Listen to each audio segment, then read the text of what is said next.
मोहतरम सरवर अब्दुल करीम राजपर साहब इन काज में साथ ॾेई सॼी सिंध जे अंदरि हीअ जेका एक्टिविटी थी आहे उन लाइ असीं डॉक्टर करीम राजपर साहब खे लख लख वाधायूं ॾियूं था ऐं उमेद कयूं था अहिड़े क़िस्म जूं सरगर्मियूं जेके सिंध जे माण्हुनि जे सुञाणप बणजनि उहे जारी सारी रहनि।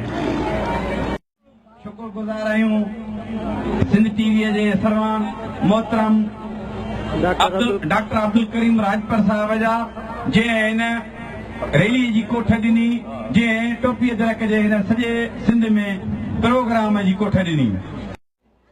सिंध टीवीअ जे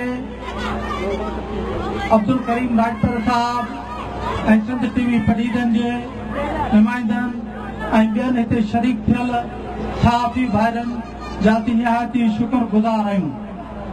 तव्हां सभिनी दोस्तनि जिन पंहिंजे वतन ऐं सकाफ़त सां मोहबत जो इज़हार कयो आहे उन्हनि सभिनी साथियुनि जा निहायती शुक्रगुज़ार आहियूं। मुंहिंजा साथियो